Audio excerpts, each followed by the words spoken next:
Pour ne manquer aucune de nos vidéos, abonnez-vous sur Diboudia Kassai.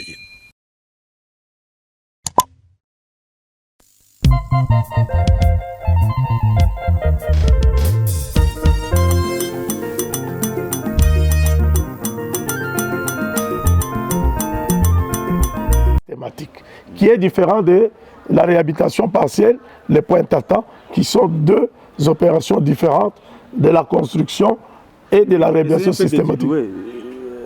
Réhabilitation systématique. Réhabilitation systématique, ça veut dire quoi concrètement? C'est-à-dire, je vais commencer par la construction. J'ai défini les différents termes. La construction, c'est une route qui n'existait pas. Je viens l'ouvrir. C'est ce que nous sommes en train de faire aujourd'hui à Kabea-Kamwanga. C'est une construction, parce que la route n'existait pas. Donc ça, c'est une construction. Je suis vers la cathédrale, je vous donne avec des exemples. Là, je ferai une réhabilitation complète, parce qu'il existe des couches. La route existe. Je ne viens pas la construire, je ne viens pas créer cette route. Là, je fais de la réhabilitation systématique. C'est-à-dire, je vais enlever la carpette, je vais vérifier si la couche de base et la couche de fondation tiennent. Si elles ne tiennent pas, je suis obligé d'enlever tout et de refaire. Je suis dans la réhabilitation systématique. Maintenant, la réhabilitation partielle. Vous avez peut-être une route qui existe, qui est en bon état, mais vous avez une section qui est abîmée. Je viens réhabiliter seulement cette section-là. Ça, c'est la réhabilitation partielle. Maintenant, les points tatans, c'est vous avez une route qui existe, mais vous avez des trous un peu partout. Comme je n'ai pas suffisamment de ressources pour refaire complètement la route, je permets à ce que cette route qui est quand même praticabilité. Au lieu de rouler sur une route où il y a des trous en ce moment, j'ai fait ce qu'on appelle les points tatans pour essayer de colmater les trous et permettre, voilà les 4 opérations que nous faisons dans les domaines routiers. Un moment, est-ce que vous pouvez avoir l'idée des routes déjà ciblées pour une réhabilitation systématique en Mbuji-Mayi? Oui, je viens de vous citer. Vous avez cité des routes. Parce que c'est autour de 9 routes, si j'ai bonne mémoire. Oui, c'est ça, je vous cite. Je prends 11 routes. Je prends Odia David. C'est la réhabilitation systématique. Je prends Lumumba. C'est la réhabilitation systématique. Je ne parle pas de construction parce que la route, elle existe. Elle existe déjà. C'est une réhabilitation systématique sur toute la section. Je prends Cathédrale. C'est une réhabilitation systématique.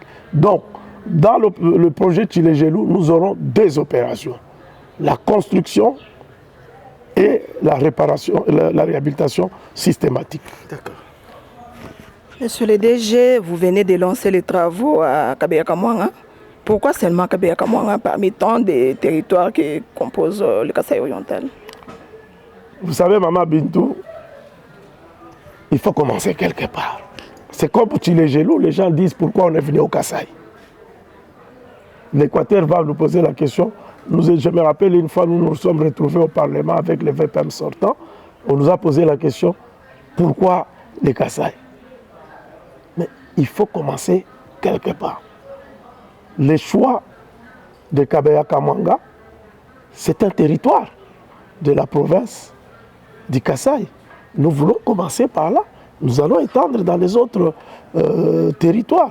Donc il faut commencer quelque part. Est-ce que vous n'avez pas vraiment une raison Non, il n'y a pas une raison. Il n'y a pas une raison. Je me rappelle une fois à Kinshasa, nous avons commencé à réhabiliter Limete. Les gens nous posent la question pourquoi vous êtes allé à Limete. Mais c'est une commune comme toute autre commune. Les gens pensent lié à autre chose. Non, ça fait partie du... Est-ce que Kabea-Kamwanga n'est pas un territoire du Kasaï oriental? Donc on commence par Kabea-Kamwanga, on va aller peut-être à Tchilenge, Biabige, ainsi de suite. Donc il y a un départ, il faut commencer quelque part. Monsieur le directeur, d'aucuns penseraient que vous êtes en train de oindre le territoire présidentielle. Et c'est Non, pour ça que vous avez loin, choisi Kabeyaka Mwanga, par exemple. Loin de là, cette idée. Je viens de vous donner l'exemple. Quand nous avons travaillé à Limité, les gens croyaient que parce que c'est le fief de l'IDPS. Non, c'est une commune comme quand nous faisons les travaux à Selemba ou nous faisons les travaux à Bandal, personne ne nous pose cette question. Mais pourquoi on doit nous poser la question si nous commençons les travaux à Kabeyaka Mwanga? C'est un territoire comme tout autre territoire.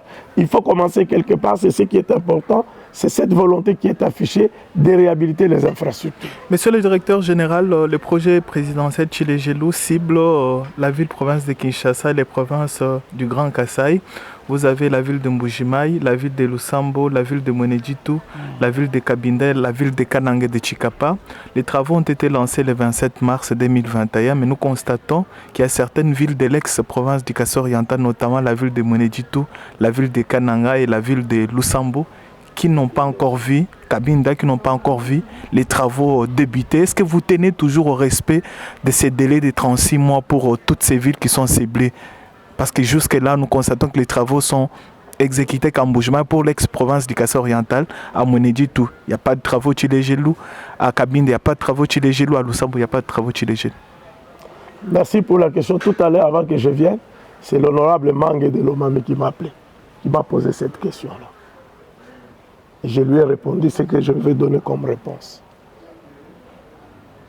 Pour le Grand Kasaï, la première phase, la première étape était le Kasaï occidental et le Kasaï oriental, et central plutôt. Le Kasaï central et le Kasaï oriental. Pourquoi? C'est parce que c'est à partir de ces deux villes que le déploiement va se faire dans les autres villes.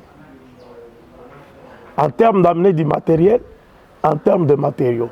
Déjà, je vous ai dit que Mbujimaï et Kananga posent déjà un problème d'approvisionnement. Si vous ajoutez les autres, nous allons avoir des difficultés. C'est comme ça. Nous avons commencé le déploiement dans la ville de Mbujimaï et de Kananga. À partir des villes de Mbujimaï, je peux me déployer facilement pour aller à Kabinda, je peux me déployer facilement pour aller à Mweneditu. Je peux me déployer à partir d'ici pour aller à Lusambo.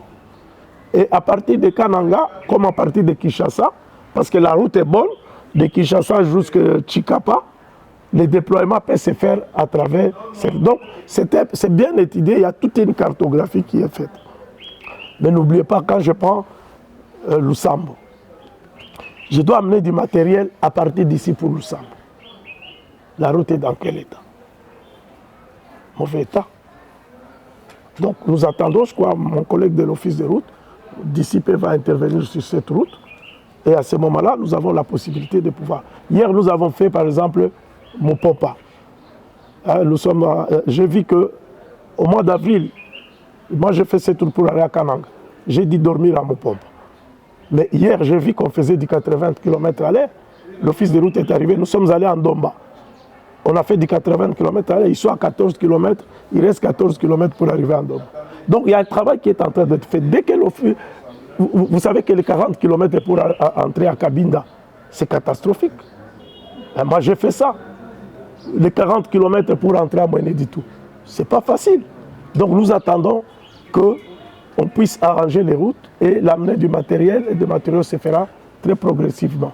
Donc j'ai dit ceci, et il y a un autre élément qui est dans les contrats que beaucoup de gens ne savent pas, c'est que dans ces contrats-là, l'OVD a 20% des travaux d'assainissement. Donc, nous sommes en train de planifier pour que nos directions provinciales, dans les provinces, Lomami, c'est-à-dire Kabinda, Mweneditu, Chikapa et Lusambo, que nos directions provinciales démarrent les travaux d'assainissement en attendant que l'entreprise CREC7 arrive.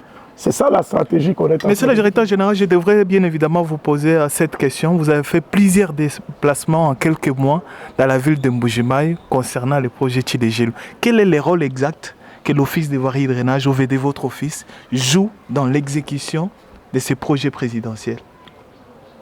Merci pour la question. Je vais vous expliquer en vous présentant la fiche technique du projet Tshilé-Gelou. Le projet Tshilé-Gelou est géré de cette manière. Le maître d'ouvrage, c'est le ministère des Infrastructures et Travaux Publics. Le maître d'ouvrage délégué, c'est l'OVD. L'entreprise attributaire, c'est CREC7. Et la mission de contrôle, c'est Technique Plan BED.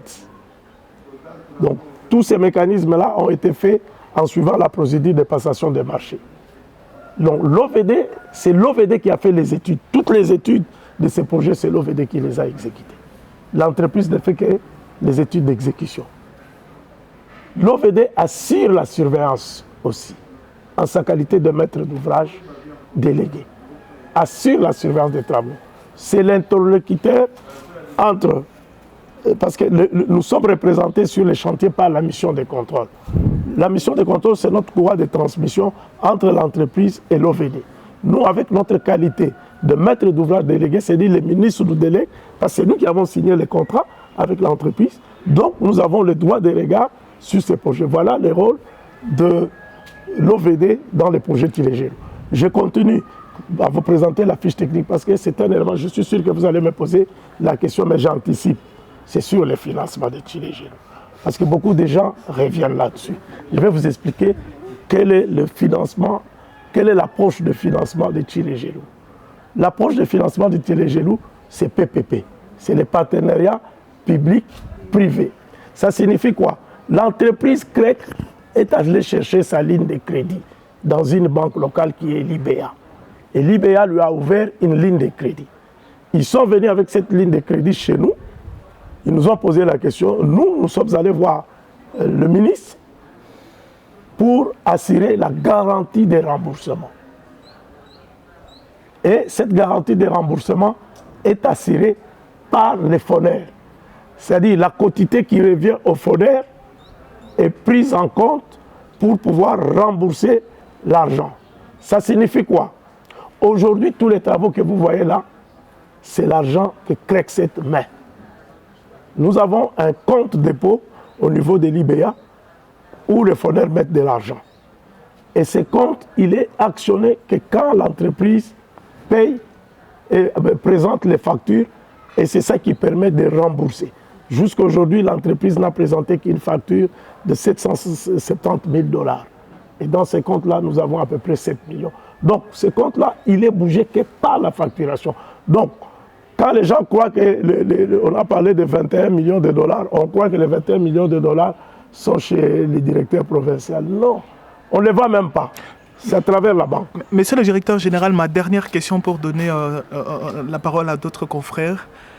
Vous avez acquis, il y a presque 2 mois, du matériel grâce à la coopération japonaise, l'OVD bien évidemment. Oui. Mais nous constatons que la ville de Kinshasa, ou la direction provinciale de la ville de Kinshasa au niveau de l'OVD avait déjà des engins. Vous avez acquis plusieurs matériels, mais nous constatons que dans d'autres directions provinciales, notamment les cas de la province du Kasaï oriental, la direction provinciale de l'OVD n'a pas du matériel. Pourquoi vous ne pensez pas à équiper l'OVD, que ce soit à Lomami, que ce soit au Sankourou, que ce soit à Mbujimaï, du matériel pour exécuter les travaux de la voirie urbaine? Oui, c'est un problème réel. Le problème de matériel, on ne peut pas s'évaler les yeux. Nous avons un déficit en termes de matériel. Le matériel qui se trouve ici, c'est des matériels qu'on a acquis en 2008-2009. Les engins de génie civil, 4 ans après, sont amortis. Si aujourd'hui ces matériels roulent, il faut féliciter l'ingéniosité de nos experts qui permettent de maintenir ces matériels parce que sur le plan comptable, ces matériels sont complètement amortis. Ça, c'est un grand problème qui fait que ça diminue notre capacité d'intervention. Aujourd'hui, la ville de Kinshasa, comme vous venez de le dire, grâce à la coopération japonaise, a acquis 77 matériels de génie civil. Nous les avions eu au mois d'avril. Mais c'est seulement pour la ville de Kinshasa. Nous avons le matériel que nous avons dans la ville de Kinshasa. Le matériel qu'ils avaient reçu au même moment que les 11 provinces chefs-lieux à l'époque. Nous sommes en train de voir comment dispatcher ces matériels qui roulent encore parce que Kinshasa a du matériel. Mais en dehors de ça, parce que nous-mêmes nous sommes conscients des déficits en termes de matériel, il y a avec le ministère, on a monté un projet d'acquisition du matériel. D'abord, dans un premier temps, dans le budget d'investissement, malheureusement, on n'a pas pu accéder à cette rubrique. Mais maintenant, avec le ministère, on a monté un projet d'acquisition du matériel pour l'OVD, pour les 25 provinces qui restent. Parce que Kinshasa est déjà servi. D'une valeur à peu près de 75 millions de dollars américains. C'est un PPP avec FNB Bank. Le processus est en marche. Si le processus arrive à aboutir, je pense que vous allez voir que les différentes provinces, notamment Mbujimaï, il va avoir du matériel, mais pour le moment, c'est un problème. Nous souffrons nous-mêmes, nous sommes obligés d'aller louer du matériel. Jusqu'à Kamina, il y a du matériel qui est en train d'arriver, parce que nous voulons travailler ça avec ça à Kabaya-Kamanga. On est en train de louer du matériel dans la province de Olomami. C'est un problème réel, mais qui trouvera une solution d'ici là. Monsieur le directeur, je vous fais un peu quitter le projet Tchilégelou. Je voudrais qu'on puisse un peu parler de l'OVD. Je voudrais connaître les priorités de l'OVD ici au Kasaï oriental. Et puis ma deuxième question, pour ne pas prendre beaucoup de temps et étouffer mes collègues, ma deuxième question est celle de savoir les travaux que l'OVD exécute sur terrain, au Kasaï oriental, partout ailleurs. C'est par rapport aux besoins de la population ou bien c'est un carnaval bien tracé que l'OVD fait ces travaux-là? Merci. La première question, c'était? Je voudrais connaître les priorités de l'Office des voiries et des drainages ici au Kasaï oriental. Merci, madame. Merci. Nos priorités, c'est par rapport à l'objet social de l'OVD. L'OVD s'occupe des voiries urbaines, des assainissements et des drainages et de la lutte antirosive. Ça, ce sont les objets sociaux de l'OVD. Donc, chaque année, nous faisons un plan pour la réalisation de voiries. Et, par exemple, cette année, au budget d'investissement, parce que c'est ça les sources, vous devez connaître les sources de financement de l'OVD.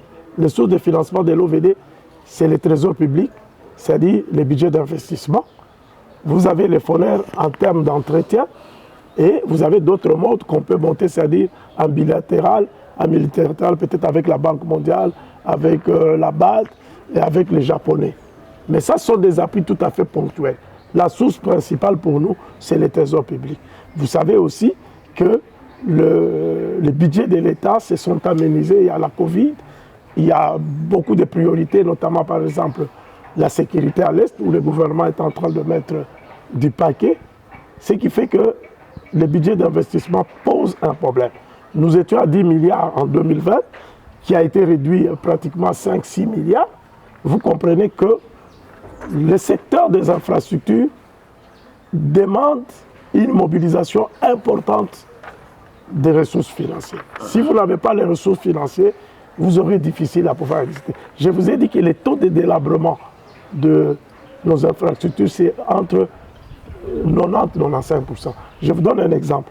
Dans la ville de Mbujimaï, vous avez, la province de Kasaï orientale à 269 voiries, kilomètres. Mais aujourd'hui, on va faire seulement 25 kilomètres. Si vous terminez en termes de pourcentage, je n'atteins même pas 10%. Vous allez, c'est peu, mais ce qui est important, c'est cette volonté politique que le chef d'État a affichée pour commencer quelque part. Donc, il pose les jalons. Il nous réveille. C'est ce qui est important. Mais les besoins sont énormes. En termes de voirie, en termes d'assainissement, en termes de lutte. La ville de Mbujimaï a au moins 400 têtes d'érosion. Là, nous avons travaillé sur au moins 6-7 têtes d'érosion. Je peux être satisfait par le fait que ça a arrêté peut-être de détruire les maisons. Mais il y en a encore d'autres qui sont en activité. Si on avait suffisamment de ressources, nous pouvons attaquer toutes ces érosions. Donc, les besoins sont énormes, nous reconnaissons, mais les ressources ne permettent pas de prendre en charge. Je donne encore un exemple. Pour les budgets d'investissement du Kasaï oriental, nous avons prévu de réhabiliter 10 km de voirie. Si nous accédons à ces ressources, nous allons le faire. Mais si nous n'accédons pas, nous ne pourrons pas le faire. C'est comme ça que nous imaginons d'autres mécanismes de financement pour prendre en charge les différentes voiries. Mais les 25 km donnera déjà une forme. Ça va changer l'image de la ville. Mais on a encore beaucoup à faire. J'ai 269 km. Je ne fais que 25 km. Je suis encore loin d'atteindre. Si j'arrive même à faire 100, ce sera une bonne chose. Mais je crois qu'on va le faire. Il faut croire. La volonté politique que le chef d'État affiche permettra à ce que nous puissions atteindre ça. Monsieur le directeur, beaucoup de questions encore restent en souffrance. Je suis à votre disposition. C'est vrai que le temps pour le moment devient pratiquement imparti. Peut-être que si on pouvait terminer, pour que vous puissiez nous résumer les quelques préoccupations que nous pouvons avoir pour le moment. C'est un rapport par exemple avec qu'ils sont à l'arrêt et l'entreprise qui exécute les travaux au niveau de Kinshasa a retiré les matériels sur certains sites. Pourquoi ce retrait de ce matériel? À Kabea-Kamwanga, où vous avez commencé, vous faites une construction, une réhabilitation. Est-ce que c'est dans le même cadre du projet Tchilégelou ou c'est exactement quoi ce que vous faites à Kabea-Kamwanga? Vous voulez mettre de l'asphalte là-bas dans cette cité de Kenankuna? Donc là déjà vous comprenez qu'on a deux préoccupations. D'autres encore, c'est un rapport avec notamment la manière dont les ouvriers sont rémunérés. Les ouvriers qui travaillent dans les projets Tchilégelou, ceux qui sont commis aux différents travaux de l'OVD. Cette rémunération-là, il y en a qui se plaignent. Pourquoi? Merci pour la question. Je vais commencer par les travaux que nous sommes en train de faire dans le territoire de Kabea-Kamwanga et plus précisément sur l'avenue Nandou-Kabea. C'est une voirie nouvelle parce qu'elle n'existait pas. Et là, je parle de la construction. Donc, qui fera 1,6 km. Je crois que vous avez vu, on a déjà commencé les assainissements. Alors, les travaux qui se font à Kabea-Kamwanga se font sous le financement du FONER. Ce sont des travaux qui sont sous le financement qui n'ont rien à voir avec Tchilégelou. Et c'est une route qui sera asphaltée complètement. Ce sera une première dans ce territoire. Donc, si vous comprenez. Alors, pour revenir au problème de... Parce qu'on n'a pas abordé ça. En dehors de Tchilégelou, la direction provinciale de l'OVD travaille. Vous avez l'érosion Bobo, Misesa, Tchamba, Hollandais, Mbouimoulomba, où vous avez vu les prouesses de notre direction provinciale qui a arrêté des érosions, qui menaçaient la population.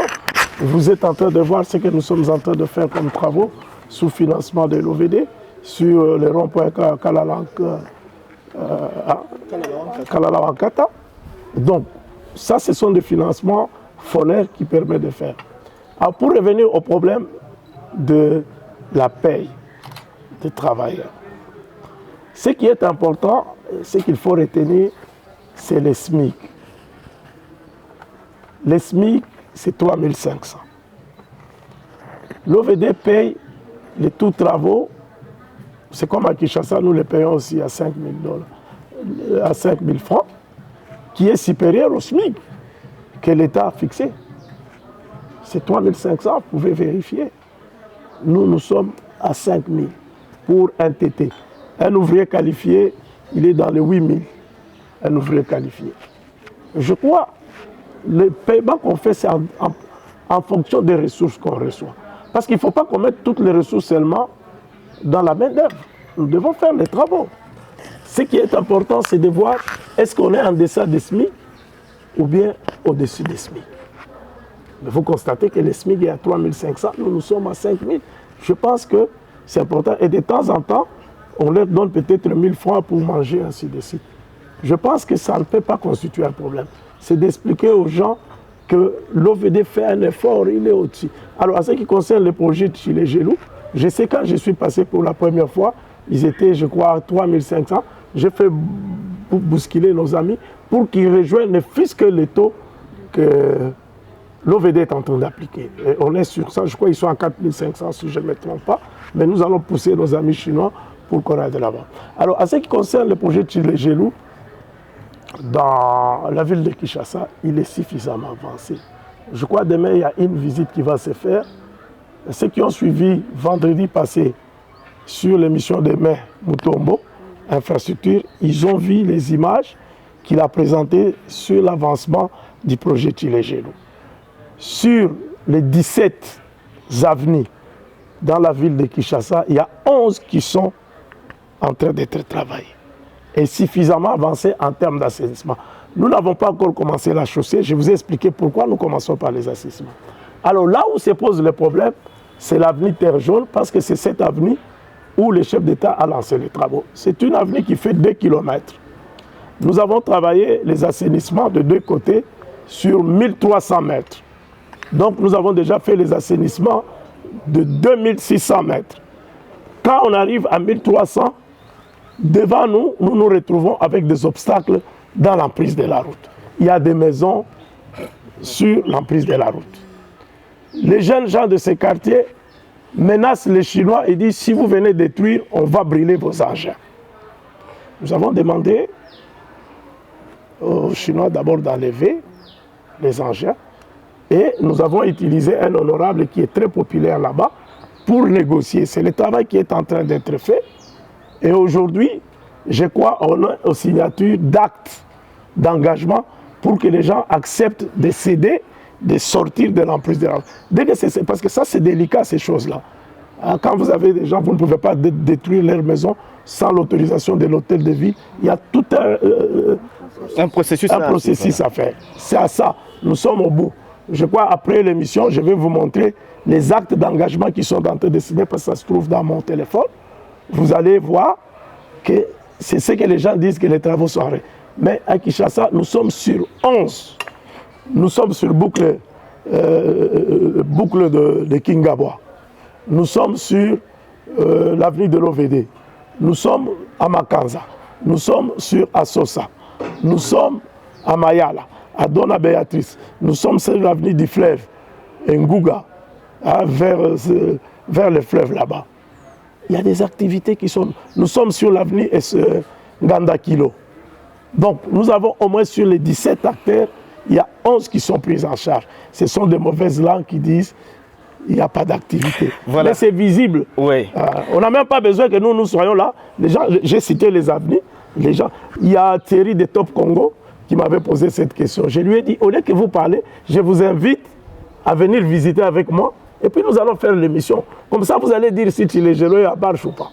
Merci, monsieur le directeur, d'avoir accepté d'abord notre invitation. Merci. Et de réunir ces médias en ligne qui vont permettre notamment à tous les interlocuteurs, donc les téléspectateurs, les auditeurs qui nous suivent sur les radios partenaires, de suivre comment l'OVD est en train de travailler, comment les travaux sont en train de s'exécuter à la fois au Kasaï oriental, à Kinshasa, mais aussi spécialement pour le projet Tshilé-Gelou en Mbuji-Mayi.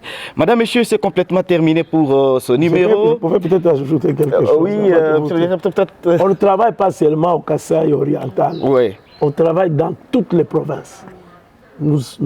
Avec le financement FONER, dans toutes les provinces. À Kabinda, vous avez une érosion qui faisait plus de 20 ans. Kanda Kabinda.